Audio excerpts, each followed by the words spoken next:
হাজারাত ফাউন্ডেশনের আজকের যে ইফতার মাহফিল এবং আমাদের আলোচনা সভা ছিল, তো যেহেতু সবার নামাজ আছে তারাবির, আমরা খুব সংক্ষেপে এটা শেষ করব। এবং মেন যে প্ল্যান আমাদের ঈদ বাজার 28শে রমজানে আমরা যে ঈদ বাজার দিতে যাচ্ছি, এই ঈদ বাজারে এবার 9টা আইটেম নির্ধারণ করা হয়েছে। এটাই যে ফাইনাল এমনটা না, সংযোজন বিয়োজন হতে পারে যদি আপনারা চান।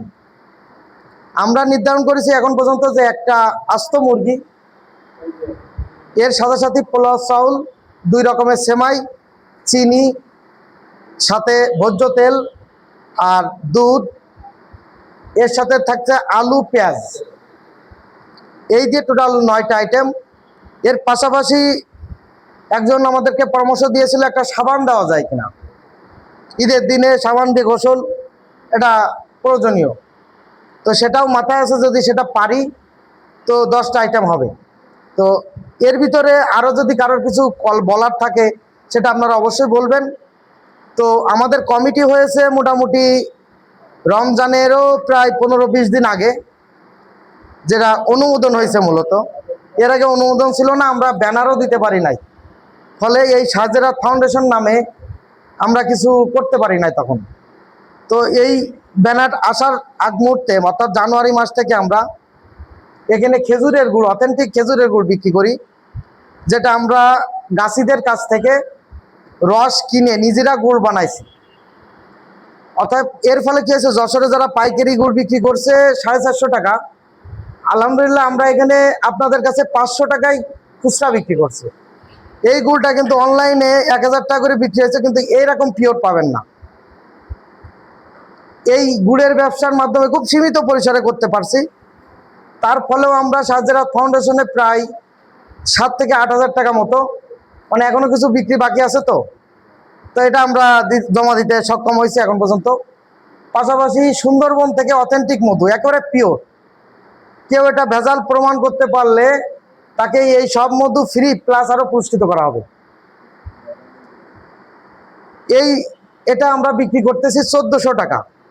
আপনাদের কেউ যদি বেকার থাকে যে এইটা নিয়ে বিক্রি করে তার লাভের টাকাটা রেখে আসল দিতে পারে, অপশন আছে। আপনারা যদি চান যে না আমি খেয়ে দেখবো, আগে খেয়ে টাকা দেবো, দিতে পারেন, সমস্যা নেই। বা আপনারা যদি কেউ 1 কেজি বিক্রি করে দেন, তাতেও কিন্তু আপনি হাজারাত ফাউন্ডেশনে দান করলেন। এর লাভের টাকাটা, আমি ক্যাপিটালটা ইনভেস্ট করছি একটা ফিক্সড অ্যামাউন্ট, এইটা শেষ হওয়ার আগ দিয়ে আবার আমি এই পরিমাণ টাকাটা এনে দেবো। এর থেকে বিক্রি হয়ে যেটা লাভ হবে সেটাই ফান্ডে ঢুকবে, যেন আমাদের যে ফান্ড কালেকশনটা একটু সহজ হয়, এই উদ্দেশ্যে। এরকম আপনাদেরও যদি কারোর এলাকার বা নিজের বাড়ির কোনো পণ্য থাকে যেটা আমরা এখান থেকে বিক্রি করতে পারি, তাহলেও সেটাও আপনারা একটু পরিকল্পনায় আনবেন। এটা সবার জন্য উন্মুক্ত, বা এটা যে শুধু আমার জন্য তা না, সবার জন্য। তাহলে এই কাজটা আরও সহজ হবে। পাশাপাশি আমরা এখানে যেহেতু প্রবাসীদের বন্ধু নামে একটা ইউটিউব চ্যানেল আছে, যেটা আমরা যারা বিদেশে যাই, আমাদের লালবাগ এবং কামরাঙ্গীরচরের যদি কোনো কেউ বিদেশ যাওয়ার ক্ষেত্রে পরামর্শ নিতেও এখানে আসে, তার যদি আপনার ভিডিও ট্রেনিংয়ে ভর্তি করা লাগে এবং যে আপনার অনলাইন রেজিস্ট্রেশন বিএমটি রেজিস্ট্রেশন করা লাগে, এতে 203 টাকা করে 406 টাকা খরচ হয়, যেটা আমাদের এখান থেকে আমরা সম্পূর্ণ ফ্রি দিই। যে প্রবাসী ভাই বিদেশ যাচ্ছে, যাওয়ার উপলক্ষে তার আমাদের পক্ষ থেকে এটা গিফট, একটা বিএমটি রেজিস্ট্রেশন এবং আপনার ট্রেনিংয়ে ভর্তি হওয়া। তার কোনো টাকা লাগে না এখানে, তাদের কাছ থেকে আমরা কোনো অর্থ কোনো কিছুই নিই না। পরামর্শ দেওয়া হয়, সেবা দেওয়া হয়, তারা যেন প্রতারিত না হয় এবং সর্বনিম্ন টাকায় বিদেশ যেতে পারে। পাশাপাশি আপনার বৈদেশিক যাওয়ার ক্ষেত্রে যে প্রবাসী কল্যাণ ব্যাংকের লোন, সেটা পাই। এটাতেও অনেকেই জানে না, এই রেজিস্ট্রেশনটা করতে যায় অনেকেই 1000-2000 টাকা খরচ করে ফেলে, সেও সেবাটা আমরা এখানে দিই ফ্রি। তো আমরা এই প্রেক্ষাপটে কিছু লোক আমাদেরকে বলে যে আমাদের একটু বিদেশে যাওয়ার ব্যবস্থা করে দেন, তখন কয়েকটা এজেন্সির কাছ থেকে আমি কিছু ভিসা ভিক্ষা করে নিয়ে আসা আর কি, হাজারাত ফাউন্ডেশনের জন্য। তো তারা টাকা দেবে না, ভিসা দেশে, ওই টাকায় আমরা বিদেশে খুব স্বল্প টাকায় বিদেশে যাওয়ার ব্যবস্থা করতে পারছি। সেখান থেকেও প্রায় আমাদের 50-60 হাজার টাকা মতো ইনকাম হবে।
এতিমখানা এবং বৃদ্ধাশ্রম দুইটাই একসাথে করা, কারণ এতিমরা মানে পিতৃক স্নেহ বা মমতা কোনো কিছু পায় না, আবার বৃদ্ধারা শেষ বয়সে নাতি নাতনিদের খুব ফিল করে।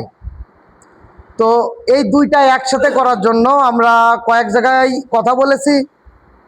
দুবাইয়ে আমাদের ব্যাপক প্রচারও এই নিয়ে চলতেছে। এখন পর্যন্ত পজিটিভই সব কিছু আছে। আমাদের যেসব ডকুমেন্টস চাইছিল আমরা চেষ্টা করেছি দেওয়ার, কিন্তু আমরা আমাদের কোনো দলিলপত্র দিতে পারি নাই, কারণ আমাদের কোনো এই সংগঠনের বসারই কোনো ব্যবস্থা ছিল না। আলহামদুলিল্লাহ সেটা আমরা করতে পারছি আল্লাহর অশেষ রহমতে। এখন এই নিবন্ধনটাও আমাদের করতে হবে, সেটা অলরেডি আমি খসড়া তৈরি করে ফেলছি। এখন রিভিউ দেওয়ার জন্য আমি হয়তোবা 20 রোজার ভিতরে এটা আপনাদেরকে দিব, যদি কারো কোনো সাজেশন থাকে দিবেন। এর পরবর্তীতে আমরা এটা নিবন্ধনটা হয়ে গেলে ওটাও দিয়ে দিতে পারবো, তারপরে আশা করা যায় একটা ব্যবস্থা হবে। তো যদি এরকম কোনো সম্ভব হয় কিনা, কারোর কোনো ধরাছড়া থাকলে বা যোগাযোগ ব্যবস্থা থাকলে, এখানে অনেক খাস জমি আছে যে জমিগুলো ব্যবহার হয় না, বা সেখানে যদি কোনো ব্যবস্থাপনায় রাজনৈতিকভাবে বা আঞ্চলিক যে আমাদের মাতবার সাহেবগুলো আছেন তাদের সমন্বয়ে জায়গার ব্যবস্থা করা যায়, তাহলে হয়তো বা আগামী বছরেই এর ভিত্তিবস্থার স্থাপন বা বিল্ডিং করার কাজটা শুরু করা যাবে, এরকম একটা আশ্বাস আমরা পাইছি। তাহলে আমরা শুরু করতে পারবো। আর এর ব্যবস্থাপনা বা যাই হোক খরচ খরচা যেটা হবে ইনশাল্লাহ একটা ফান্ড আসবে। তো এতে আমাদের এক্সট্রা কোনো খরচ যাবে না, এই জন্য কারণ এখানে নাতিরাও থাকতেছে, দাদুরাও থাকতেছে, নিজেরাই একজন আরেকজনের সেবা যত্ন করতে পারবে। পাশাপাশি আমাদের একজন খাদেম বা দুইজন খাদেম আর আমাদের যারা মেডিকেল টিম রয়েছে তাদের সমন্বয়ে আমরা এটা কোর্ট চালাইতে পারবো। তো এটাও আপনারা একটু মাথায় রাখবেন। পাশাপাশি আগামী দিনে কিভাবে ইনকাম বাড়ানো যায়, আর বর্তমান যে প্রোগ্রামের বাজেটটা করা হচ্ছে এটা কিভাবে কি আদায় করা যায়, সেই বিষয়টা নিয়ে আপনারা আরও একটু কমিটির সভাপতি মহোদয়ের সঙ্গে স্বতঃস্ফূর্ত আলোচনা করবেন এবং একটু যোগাযোগ করবেন। এই বলে আমি শেষ করছি। আমি এখানকার সাজ্জাদ ফাউন্ডেশনের সুযোগ্য সেক্রেটারি, নতুন কমিটির সবাই আমাদের জন্য দোয়া করবেন। কমিটির সকল মেম্বারের জন্য যেন আমরা এই সংগঠনটাকে আজীবন বাঁচিয়ে রাখার জন্য কিছু করে যেতে পারি। সবার দোয়া কামনা করে এখানে শেষ করছি। আসসালামু আলাইকুম।